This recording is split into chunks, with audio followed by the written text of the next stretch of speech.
നമസ്കാരം സർ. നമസ്കാരം. സർ, നമ്മുടെ കേന്ദ്ര സർക്കാർ ഇപ്പോൾ കേന്ദ്ര ബജറ്റ് അവതരിപ്പിച്ചു. അതിൽ ഈ യൂണിവേഴ്സിറ്റി ടൗൺഷിപ്പുകൾ 5 ഇന്ത്യയിൽ സ്ഥാപിക്കും എന്ന് പറഞ്ഞിട്ടുണ്ട്. സത്യത്തിൽ അത് നമ്മളെ സംബന്ധിച്ചിടത്തോളം ഇപ്പോൾ ഇന്ത്യയിൽ, കേരളത്തിൽ പ്രത്യേകിച്ചും, ഈ യൂണിവേഴ്സിറ്റി ടൗൺഷിപ്പ് എന്നുള്ളതൊരു പുതിയ കൺസെപ്റ്റാണ്, ഒരു പുതിയ സങ്കല്പമായിട്ടാണ് എനിക്ക് തോന്നുന്നത്. നമ്മളൊന്നും ഇവിടെ അധികം കേട്ടിട്ടില്ല, അധികം ചർച്ച ചെയ്തിട്ടില്ല. പക്ഷേ ഇന്ത്യക്ക് പുറത്ത് പലതുണ്ട്. അതേസമയം നോളജ് സെൻറ്ററുകൾ നമ്മൾ കേട്ടിട്ടുണ്ട്. ഇപ്പോൾ കേരളത്തിൽ നോളജ് സെൻറ്ററുകളൊക്കെ ഉണ്ട്. അപ്പോൾ ശരിക്കും ഈ യൂണിവേഴ്സിറ്റി ടൗൺഷിപ്പ് കൊണ്ട് കേന്ദ്ര സർക്കാർ ഉദ്ദേശിക്കുന്നത് എന്താണ്? അതിൻ്റെ വിശദാംശങ്ങൾ ബജറ്റ് സ്പീച്ചിൽ കൃത്യമായി പറഞ്ഞിട്ടില്ല. എങ്കിലും യൂണിവേഴ്സിറ്റി ടൗൺഷിപ്പുകൾ എന്ന് പറഞ്ഞു കഴിഞ്ഞാൽ അതിൻ്റെ ഒരു ചെറിയ പതിപ്പ് വേറെ ഉണ്ട്, നോളജ് സിറ്റികൾ എന്ന് പറഞ്ഞ്. അതിൻ്റെ ഒരു എൻലാർജ്ഡ് വേർഷനായിട്ട് വേണം നമ്മൾ ഇതിനെ കാണാൻ, യൂണിവേഴ്സിറ്റി ടൗൺഷിപ്പുകളെ കാണാൻ. നോളജ് സിറ്റികൾ ഇപ്പോൾ കേരളത്തിൽ കോഴിക്കോട് മർക്കസ് നോളജ് സിറ്റി ഉണ്ട്. പിന്നെ കേരളത്തിലൊന്നും ഉണ്ടെന്നു, തമിഴ്നാട്ടിൽ അവിടെ ഇവിടെയൊക്കെ ഉണ്ട്. എല്ലായിടത്തും ഒക്കെ കുറേശ്ശെയൊക്കെ ഉണ്ട്, നോളജ് സിറ്റികളുണ്ട്. അവിടെ അവരുദ്ദേശിക്കുന്ന ഇവിടെയാണെങ്കിൽ മർക്കസ് സിറ്റിയിലാണെങ്കിൽ അവർ കുറേ ഡിസിപ്ലിൻസ് പറഞ്ഞിട്ടുണ്ട്. അതിനെക്കുറിച്ചുള്ള പഠനം, ഗവേഷണം ഇതെല്ലാം നടത്തും. നോളജ് പ്രൊഡക്ഷൻ തന്നെയാണ് നടക്കുക. ഇതിനകത്ത് മറ്റ് അറിവുകൾ എനിക്കിതിനെക്കുറിച്ച് നേരത്തെ അറിയില്ലായിരുന്നു. ഞാൻ ഇതിനെക്കുറിച്ച് തിരക്കി അറിഞ്ഞിടത്തോളം ഇതിനകത്ത് ഏറ്റവും പ്രധാനപ്പെട്ട ഒരു കോമ്പോണൻറ്റ് എല്ലാ യൂണിവേഴ്സിറ്റികളും ആ ടൗൺഷിപ്പിൽ ഉണ്ടായിരിക്കുക എന്നുള്ളതാണ്. ഒരു യൂണിവേഴ്സിറ്റി അല്ല, ആർട്സ് ആൻഡ് സയൻസ് ആയാലും എൻജിനീയറിംഗ് ആയാലും ഹെൽത്ത് ആയാലും ബാക്കി ഏതെല്ലാം തരം യൂണിവേഴ്സിറ്റികൾ ഇഹലോകത്തിലുണ്ടോ അങ്ങനെയുള്ള മാക്സിമം യൂണിവേഴ്സിറ്റികളുടെ ഒരു സങ്കലനമായിരിക്കണം ഈ പറയുന്ന ഈ ടൗൺഷിപ്പിൽ ഉണ്ടാവുക. അതൊന്ന്. 2, അത് പ്രവർത്തിക്കുന്നത് ബന്ധപ്പെട്ട ഡിസിപ്ലിനുകളിൽ അല്ലെങ്കിൽ പാഠ്യ വിഷയങ്ങളുമായി ബന്ധപ്പെട്ട ധാരാളം ഇൻഡസ്ട്രികൾ ഉണ്ടായിരിക്കണം. ബിസിനസ് സെൻ്ററുകളല്ല ഞാൻ പറയുന്നത്, ഇൻഡസ്ട്രികൾ തന്നെ, വ്യവസായങ്ങൾ. അപ്പോൾ ഇവിടെ പ്രൊഡ്യൂസ് ചെയ്യപ്പെടുന്ന ഈ നോളജ് അല്ല, ഇപ്പോൾ എന്താണ് നമ്മൾ പറയുക, യൂണിവേഴ്സിറ്റി ടൗൺഷിപ്പിൽ ഉണ്ടാക്കപ്പെടുന്ന വിജ്ഞാനം എന്ന് പറയുന്നത് ഏതിനു വേണ്ടിയിട്ടൂടെയാണ് പറയുന്നിരിക്കുന്നത്? ഈ ഉണ്ടാകുന്ന വ്യവസായങ്ങൾക്ക് വേണ്ടിയിട്ടൂടെ.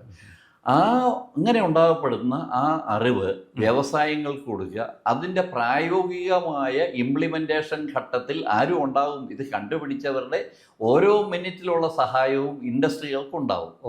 അവരുടെ ഓരോരോ പോരായ്മകളും മറ്റതും രണ്ടു കൂട്ടരോട് ഒരുമിച്ചിരുന്നുകൊണ്ട് പരിഷ്കരിച്ച് പോകണം. അതായത് ഒരു 24x365 R&D. അതെ, റിസർച്ച് ആൻഡ് ഡെവലപ്മെൻ്റ് ആണ് ഇതിനകത്തെ ഏറ്റവും പ്രധാനപ്പെട്ട ഒരു ഭാഗമായിട്ട് വരുന്നത്. ആ ഡെവലപ്മെൻറ്റിനെ പ്രോത്സാഹിപ്പിക്കാനായിട്ടാണ് ഈ ഇൻഡസ്ട്രിയൽ ഹൗസുകൾ വേണം എന്ന് തന്നെ പറയുന്നത്. അതിനും വേറൊരു കണ്ടീഷനോടെ പറയുന്നുണ്ട്, ഇന്നൊവേറ്റീവ് ആയിട്ടുള്ള റിസർച്ചും വേണം, ഇന്നൊവേറ്റീവ് ആയിട്ടുള്ള ഇൻഡസ്ട്രികളും വേണം. അതായത് പഴയ കാലഘട്ടത്തിൽ റബ്ബർ ചെരുപ്പ് ഉണ്ടാക്കുന്ന ഒരു ഇൻഡസ്ട്രി വെച്ചിട്ട്, നമ്മുടെ കേരളത്തിലാണെങ്കിൽ നമ്മളത് ചെയ്യും. ഇൻഡസ്ട്രി കൊടുക്കാനായിട്ട് ഉടനെ പറയും, ഇവൻ പണ്ട് ചെരുപ്പുകൾ നടത്തിയിട്ടുള്ളതാണ്, അവന് ചെരുപ്പ് ഫാക്ടറി ഉണ്ടായിരുന്നതാണ്, അപ്പോൾ ഇൻഡസ്ട്രി ആയല്ലോ, ഇനി പിന്നെ ഏത് മതിയാവും, യൂണിവേഴ്സിറ്റി സ്ഥാപിച്ചാൽ മതി. അങ്ങനെയല്ല. ഇത് കൃത്യമായിട്ട് പറഞ്ഞാൽ ഇപ്പം നമ്മൾക്ക് നമ്മുടെ കോന്നി ഓമർ സാർ ഒരിക്കൽ പറയണ്ടായി, അതായത് നളന്ദ, തക്ഷശില തുടങ്ങിയ അത് പ്രാചീന എന്താണ് പറയുക, യൂണിവേഴ്സിറ്റികൾ, യൂണിവേഴ്സിറ്റി തന്നെയായിരുന്നു അത്. ടൗൺഷിപ്പും അല്ല, സിറ്റികളായിരുന്നു. പക്ഷെ അവിടെ ഇൻഡസ്ട്രി എന്ന് പറയുന്ന ഒരു സാധനം, അങ്ങനെ ഒരു കോമ്പോണന്റ് വ്യാവസായിക അടിസ്ഥാനത്തിൽ അത് ഉണ്ടായിരുന്നില്ല. ഇപ്പോൾ വ്യാവസായിക അടിസ്ഥാനത്തിൽ ഗ്ലോബൽ മാർക്കറ്റിൽ ഇറങ്ങിക്കളിക്കാൻ ഇന്ത്യയെ പര്യാപ്തമാക്കുന്നവയാണ് തീർച്ചയായിട്ടും ഈ 5 എന്താണ് പറയുക, യൂണിവേഴ്സിറ്റി ടൗൺഷിപ്പുകളും അതിൻ്റെ പ്രായോഗിക തലത്തിലെത്തുമ്പോൾ. അപ്പോൾ ദീർഘകാല അടിസ്ഥാനത്തിൽ ഒരു വലിയ സ്വപ്നമാണ് ഈ കേന്ദ്ര ഗവൺമെൻറ് ഇക്കാര്യത്തിൽ കാണുന്നത്. 5 വർഷം ഇപ്പോൾ സ്ഥാപിക്കുക എന്ന് പറഞ്ഞാൽ ഒരു സുപ്രഭാതത്തിൽ രാവിലെ ഒന്നും നടക്കില്ല. അടുത്ത ബജറ്റൂടെ കഴിഞ്ഞാലേ ഏകദേശം അതിൻ്റെ ശൈശവ ദശ പിന്നിടുകയുള്ളൂ. കാരണം ഫാക്ടറികൾ വേണം. അതിനകത്ത് ഒരു ചെറിയ സ്റ്റെപ്പ് എടുത്ത ആളുണ്ട്, സ്റ്റാലിൻ, തമിഴ്നാട് ഗവൺമെൻറ്. അവരിങ്ങനെ ഒരു ടൗൺഷിപ്പിന് വേണ്ടിയിട്ടുള്ള എല്ലാ ശ്രമങ്ങളെല്ലാം അത് ഉദ്ഘാടനം ചെയ്തു. അതിനുള്ള കാരണം അവരേറെ മുന്നോട്ട് പോയി. അവർക്ക് ഇൻഡസ്ട്രികളും എല്ലാം ഉണ്ടല്ലോ. നമ്മുടെ ഇവിടെ ഇൻഡസ്ട്രി വന്നു കഴിഞ്ഞാൽ എന്താകും എന്നുള്ളത് അറിയാവുന്നതുകൊണ്ട് നമ്മളുടെ കേരളത്തിലെ സ്കോപ്പ് എന്താണെന്ന് ചോദിച്ചാൽ, കേരളത്തിൽ യാതൊരു സ്കോപ്പും ഇന്നത്തെ അവസ്ഥയിൽ ഞാൻ കാണുന്നില്ല. പക്ഷെ അതിലേക്ക് വരാം സാർ, കേരളത്തിൻ്റെ കാര്യം വരാം. അങ്ങ് പറഞ്ഞു വന്ന സ്റ്റാലിൻ അവിടെ ആരംഭിച്ച് ഉദ്ഘാടനം ചെയ്ത ഈ പറഞ്ഞ നോളജ് സിറ്റി അല്ലെങ്കിൽ യൂണിവേഴ്സിറ്റി, ഈ ഇപ്പോൾ പറഞ്ഞ, ഞാൻ അതിൻ്റെ പേര് മറന്നുപോയി, ആ കേന്ദ്ര ഗവൺമെൻറ് ബജറ്റിൽ പ്രഖ്യാപിച്ച വാക്കുണ്ട്, യൂണിവേഴ്സിറ്റി ടൗൺഷിപ്പ്. ആ ടൗൺഷിപ്പ് ഈ നമ്മളെ തമിഴ്നാട് ചെയ്തിരിക്കുന്നത് കേന്ദ്ര സർക്കാർ ഇത് പ്രഖ്യാപിക്കുന്നതിന് മുമ്പ് തന്നെ തന്നെയാണ്. അപ്പോൾ അതൊരു സത്യത്തിലൊരു മാതൃകയാണോ? അതൊരു മാതൃകയൊന്നും അല്ല. നമുക്കൊന്നുമില്ലാത്തടത്ത് അതൊരു നല്ല സാമ്പിളായിരുന്നു. പക്ഷേ ഇന്ത്യക്ക് പുറത്ത് ധാരാളം ടൗൺഷിപ്പുകൾ തന്നെയുണ്ട്. പ്രത്യേകിച്ച് ഇംഗ്ലണ്ടിൽ, ലണ്ടനിൽ എങ്ങാണ്ടൊരെണ്ണമുണ്ട്. ഇതൊക്കെ ഞാൻ വായിച്ച് മനസ്സിലാക്കി. എൻ്റെ വിജ്ഞാന ഭണ്ഡാരം തുറന്നതൊന്നുമല്ല. വായിച്ച് മനസ്സിലാക്കിയപ്പോൾ പല രാജ്യങ്ങളിലും ഇങ്ങനെയുള്ള വലിയ ടൗൺഷിപ്പുകൾ ഉണ്ട്. അത് നല്ല രീതിയിൽ പ്രവർത്തിക്കുന്നുമുണ്ട്. ഇപ്പോൾ നമ്മളിപ്പോൾ ഈ സിലിക്കൺ വാലി എന്നൊക്കെ പറയുന്നതൊക്കെ ഒരർത്ഥത്തിൽ ഇതുപോലെയുള്ള ഇത്ര അല്ലെങ്കിൽ പോലും ഇതിൻ്റെ മറ്റൊരു പതിപ്പാണ്. അപ്പം ഇങ്ങനെ ധാരാളം 5 എണ്ണം ഇന്ത്യ മഹാരാജ്യത്ത് വരിക എന്ന് പറഞ്ഞാൽ തന്നെ നമ്മളുടെ കുട്ടികളെ, അവിടെ വേറൊരു കാര്യവും കൂടെ സംഭവിക്കുന്നുണ്ട്. ഏറ്റവും ബ്രില്യൻ്റ് ആയിട്ടുള്ള കുട്ടികൾ അവിടെ പഠിക്കുന്നു, അവരെ അവിടെ തന്നെ റീട്രെയിൻ ചെയ്യുകയാണ്.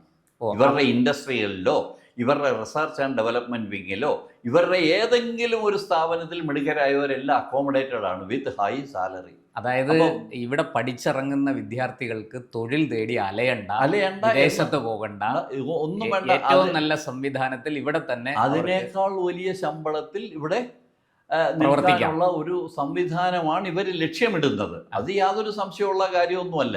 കാരണം അപ്പോൾ അങ്ങനെ വരുമ്പോൾ നമ്മളുടെ ബ്രെയിൻ ഡ്രെയിൻ എന്ന് പറയുന്ന ആ ഒരു സംഭവം അതങ്ങ് മാറുകയാണ്. പിന്നെ അങ്ങനെയുള്ള സ്ഥലങ്ങളിൽ പഠിക്കാൻ വിദ്യാർത്ഥികളെ കിട്ടും. ഇപ്പം നമ്മളുടെ കോളേജുകളിലും ഇവിടെയൊന്നും പഠിക്കാൻ ആളെ കിട്ടാത്തതിൻ്റെ കാര്യം ഞാൻ പ്രത്യേകിച്ച് പറയേണ്ട കാര്യമില്ലല്ലോ.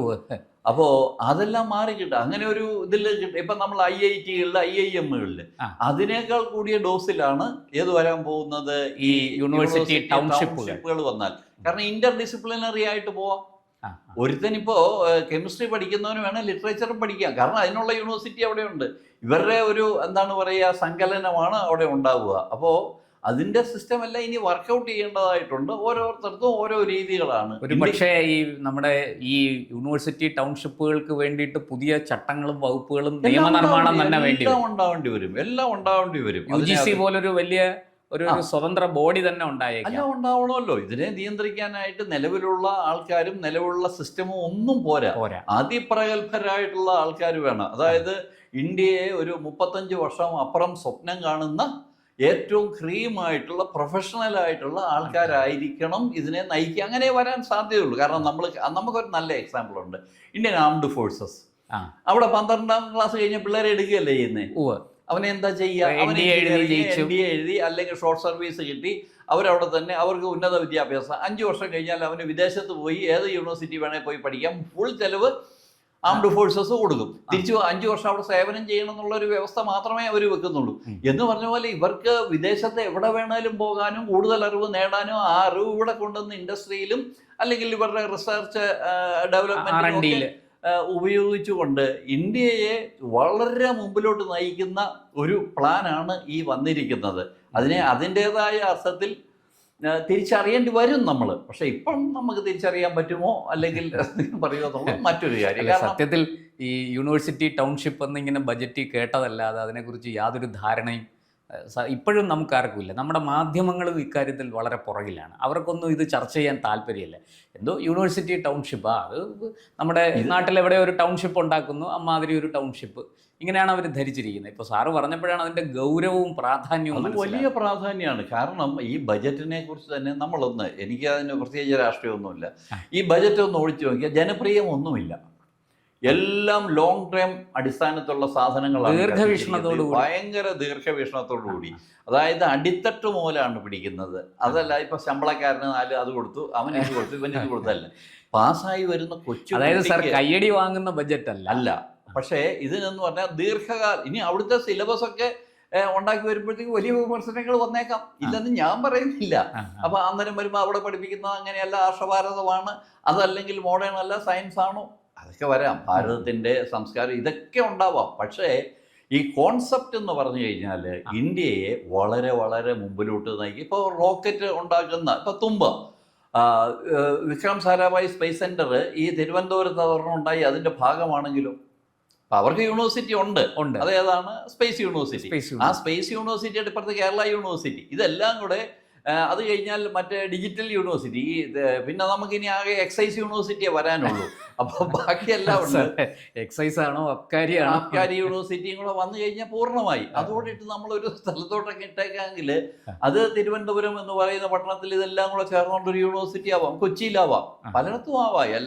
അപ്പോൾ എല്ലാ യൂണിവേഴ്സിറ്റിയിലും എല്ലാ ഡിസിപ്ലിനറും വിത്ത് നമുക്കെന്താണ് പറയുക, ഹൊറിസോണ്ടൽ മൊബിലിറ്റിയോടുകൂടി പോകാൻ കുട്ടികൾക്ക് പറ്റുന്ന രീതിയിൽ ഉള്ള ഒരു.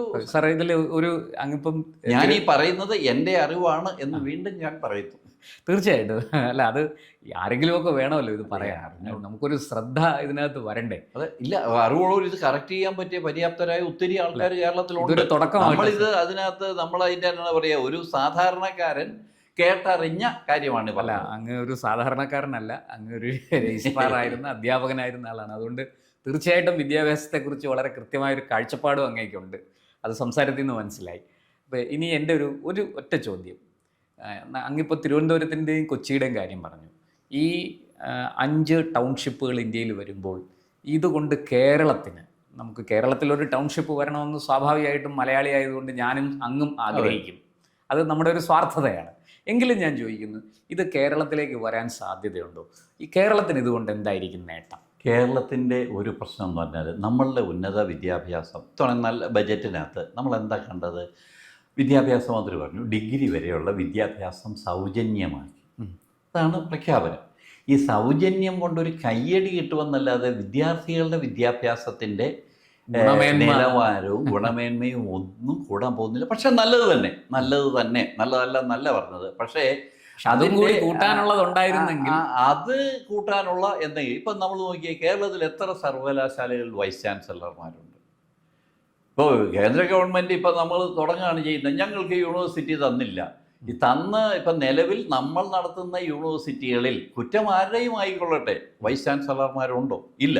എല്ലാവരും വൈസ് ചാൻസലർ എന്ന് പറഞ്ഞ് ബോർഡും വെച്ച് പറന്ന് നടക്കുന്നുണ്ട്. ഇവരെല്ലാം ചാർജുള്ള, ഇപ്പോൾ നമ്മുടെ 2 യൂണിവേഴ്സിറ്റികൾക്ക് മാത്രമാണ് വൈസ് ചാൻസലർ എന്ന് പറയുന്ന ആ പദവിയുള്ളത്. മറ്റത് ഏതെങ്കിലും ഒരു അധ്യാപകൻ കയറിയിട്ട് എന്താണ് പറയുക, അദ്ദേഹത്തിൻ്റെ ചുമതല വഹിക്കുകയാണ്. ഈ ചുമതല വഹിക്കുമ്പോൾ ഉണ്ടാകുന്ന കാര്യം എല്ലാവരും ഒരുപോലെ കാണാൻ പറ്റില്ല. അങ്ങേരൊരു ഡിപ്പാർട്ട്മെൻറ്റിൽ നിന്ന് വരുന്നതായിരിക്കും. അപ്പോൾ ഇത് തിരിച്ച് ഏത് നിമിഷവും ഇറങ്ങി അങ്ങോട്ട് പോകുന്നതിന് മുമ്പ് നമുക്കവിടെ ഡിപ്പാർട്ട്മെൻറ്റിനുള്ളത് നമുക്ക് അങ്ങോട്ട് കൊണ്ടുപോകാം, അല്ലെങ്കിൽ നമ്മുടെ പിള്ളേർ അങ്ങനെ.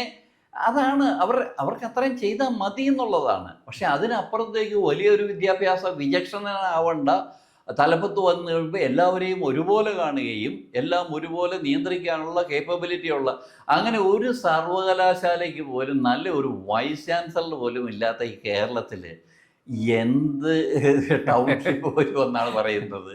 എനിക്ക് തോന്നുന്നില്ല ആരും അത്, ഇവർ പോലും അത് അവകാശപ്പെടില്ല. പിന്നെ കോളേജുകളിലും നോക്കുക, കോളേജുകളിലൊന്നും പ്രിൻസിപ്പൽമാരില്ല. പഠിപ്പിക്കുന്നത് മുഴുവൻ ഗസ്റ്റ് അധ്യാപകരാണ് പഠിപ്പിക്കുന്നത്. ഇതൊക്കെ ഈ പരിണതപ്രജ്ഞരായ അധ്യാപകർ എന്നൊക്കെ പറയും. പിന്നെ ഇപ്പം അധ്യാപകർക്കും അതിനകത്ത് വലിയ താല്പര്യമൊന്നുമില്ല, ഈ ഗസ്റ്റുകളൊക്കെ മതിയെന്ന് എല്ലാവരും മടുത്ത് നിൽക്കുന്ന ഒരു രംഗമാണ്. നമ്മൾ മാറി നിന്ന് നോക്കിയാൽ സാധാരണ പിള്ളേരെല്ലാം എന്നാ പറയുന്നു, ഇവിടെ എങ്ങും വിദേശത്ത് പോകാൻ പറ്റാത്തവനോ അല്ലെ വെളിയിൽ പോകാൻ പറ്റാത്തവനോ, മിനിമം കോയമ്പത്തൂർക്ക് നാഗർകോവിൽ അല്ലെങ്കിൽ മദ്രാസ് വരെ പോകാൻ പറ്റാത്തവനെ ഇവിടെ പഠിക്കുന്നുള്ളൂ. വല്ലവനും കൊണ്ട് അവൻ അന്നേരം ഉയരും കൊണ്ട് ഓടുകയാണ്. കാരണം എങ്ങനെയെങ്കിലും പഠിച്ചു പാസ്സായി റിസൾട്ട് വന്നു, അടുത്ത കോഴ്സിന് ചേരാനാണ്. ഇവിടെയാണ് ഇതൊന്നും നടക്കില്ല. ഏറ്റവും വാല്യുള്ളത് ഏതാണ് വിദ്യാഭ്യാസത്തിൽ? സമയം തന്നെയാണ്. തീർച്ചയായും കറക്റ്റായിട്ടുള്ള സമയം. ഇപ്പം നമ്മൾ തന്നെ എടുത്തു നോക്കുക, ഈ CBSE ഒക്കെ ഉള്ളതുകൊണ്ട് അല്ലെ കേരളത്തിൽ നിന്ന് പട്ടാളത്തിൽ പോലും ആളെ കിട്ടുകയില്ല. കാരണം ഇതിൻ്റെ +2 റിസൾട്ടൊക്കെ അവരൊക്കെ സ്കൂള് പിന്നെയും ഇതായിട്ട് പോകുന്നുണ്ട്. യൂണിവേഴ്സിറ്റികളിലൊക്കെ ഈ നാഥനില്ലാ കളരിയിൽ എന്താ സംഭവിക്കുന്നതെന്ന് ആർക്കും അറിയാൻ പറ്റില്ല. എല്ലാവരും ആരുടെയും കുറ്റമല്ല, പക്ഷേ അങ്ങനെ ആയി കഴിഞ്ഞു. അവിടെ ഈ റിസർച്ച് ടൗൺഷിപ്പ് വന്നിട്ട് നാഥനില്ലാത്ത കുറേ VC-മാരും പിന്നെ ഈ പറഞ്ഞ പോലെയാണ് പറയുക. ഇപ്പോൾ ഞാൻ രജിസ്ട്രാറായിരുന്നു, ഞാൻ അഡ്മിനിസ്ട്രേഷൻ നോക്കേണ്ട കാര്യമല്ലേ ഉള്ളൂ, മനസ്സിലായോ? അക്കാഡമിക് കാര്യങ്ങളിൽ അവരാണ് പറയേണ്ടത്. അക്കാഡമിക് കാര്യങ്ങളിൽ അവർ പറയാതെ വരുമ്പോൾ ചിലപ്പോൾ നമ്മളും കയറി പറയും. അന്നേരം വേറൊരു പ്രശ്നമാകും. ഇങ്ങനെയുള്ള ഏറ്റുമുട്ടലുകളുടെ ഒരു എന്താണ് പറയുക വേദിയായിട്ട് ഉന്നത വിദ്യാഭ്യാസ രംഗം ഇവിടെ നിൽക്കുകയാണ്. അവിടെ ഇങ്ങനെയൊന്നും സങ്കല്പിക്കാൻ പോലും ആവില്ല. അത് വലിയൊരു സങ്കല്പമാണ്. എന്തായാലും നമുക്ക് കേന്ദ്ര സർക്കാർ വിഭാവനം ചെയ്തിരിക്കുന്നത് ഒരു മഹത്തായ പദ്ധതിയാണ് എന്ന് അങ്ങയുടെ വാക്കുകളിൽ എൻ്റെ ധാരണ. തീർച്ചയായിട്ടും അത് അങ്ങനെ തന്നെ ആയിരിക്കട്ടെ. ഇത് ഒരു ഈ പറഞ്ഞതുപോലെ ഇതിന് തിരുത്തലുകൾ ഉണ്ടാവാം, വിചക്ഷണന്മാർക്ക് കൂടുതൽ ആഡ് ചെയ്യാം. ഞാൻ പറഞ്ഞത് തെറ്റാന്നും പറയാം. പക്ഷെ എൻ്റെ തോന്നലുകൾ എന്താണ് എന്ന് അങ്ങനെ അല്ല, തീർച്ചയായിട്ടും ഇതിനെ നമ്മൾ വളരെ പോസിറ്റീവായിട്ട് തന്നെ കാണുകയും അറിയുകയും പ്രവർത്തിക്കുകയും ചെയ്യുക. അപ്പോൾ വരട്ടെ, നല്ല പദ്ധതികൾ ലോകത്ത് എവിടെയും നല്ലതുണ്ടെങ്കിൽ അത് നമുക്ക് മാതൃകയാക്കാം. എന്തും നമ്മൾ പഠിക്കാൻ തയ്യാറാണല്ലോ. പണ്ട് വരുമ്പോൾ മന്ത്രവാദമാണെങ്കിൽ അതും പഠിക്കണമല്ലോ. ശരിയാണോ തെറ്റാണോ എന്ന് എന്നിട്ട് പറഞ്ഞാൽ മതിയല്ലോ. അതെ, അത് സമ്മതിക്കുകയില്ല, പഠിക്കാൻ പറ്റില്ല. അതേസമയം വേറെ ചില ആൾക്കാരുടെ ചില സാധനങ്ങൾ പഠിച്ചേ പറ്റുള്ളൂ, താനും അതിന് സബ്സിഡിയും കൊടുക്കും. ഇതെല്ലാം വലിയ വലിയ വിവാദങ്ങൾ ഉണ്ടാക്കുന്ന. അല്ല, ഞാൻ പറയാതെ ഇതൊക്കെയാണ് അവസ്ഥ. അങ്ങനെയുള്ളൊരു സ്ഥലങ്ങളിൽ നമ്മൾ വിവാദങ്ങളെ ഭയന്ന് സത്യം പറയാതിരിക്കാനും പാടില്ല. അതെ, സത്യം പറയുക. അതൊന്നും അല്ല, അതൊക്കെ ആയിക്കൊള്ളട്ടെ, ആകണമെങ്കിൽ ആകട്ടെ, ആകണ്ടെങ്കിൽ ആകണ്ട. പക്ഷെ ഇതിനൂടെ മുഖം തിരിക്കരുത്. ഇതിനെ നല്ല നില നടത്തിയിട്ട് എന്ത് വേണേ ചെയ്തോട്ടെ. അത് അവരുടെ അതൊക്കെ ഓരോരോ രാഷ്ട്രീയ താല്പര്യങ്ങളൊക്കെ ആയിരിക്കും. അതൊക്കെ പ്രതീക്ഷയോടെ കാത്തിരിക്കാം. ഈ യൂണിവേഴ്സിറ്റി ടൗൺഷിപ്പ് കേന്ദ്ര സർക്കാർ വിഭാവനം ചെയ്യുന്നത് നല്ല രീതിയിൽ വരട്ടെ. ഈ പറഞ്ഞതുപോലെ തെക്കേ ഇന്ത്യയിലേക്കും കേരളത്തിലേക്കും ഒക്കെ ഇത് വന്നാൽ അങ്ങേയറ്റം പ്രയോജനം നമ്മുടെ വിദ്യാർത്ഥികൾക്ക്, ഭാവി തലമുറയ്ക്ക് ഉണ്ടാകും എന്ന പ്രതീക്ഷയോടെ നമുക്കിതിനെ സ്വാഗതം ചെയ്യാം. കൂടുതൽ വാർത്തകളും വിശേഷങ്ങളും നേരിട്ട് ലഭിക്കാൻ ജനങ്ങളിൽ നിന്ന് ജനങ്ങളിലേക്ക് ജനഭൂമി ന്യൂസ് സബ്സ്ക്രൈബ് ചെയ്യൂ. ബെൽ ബട്ടൺ അമർത്താനും മറക്കരുത്.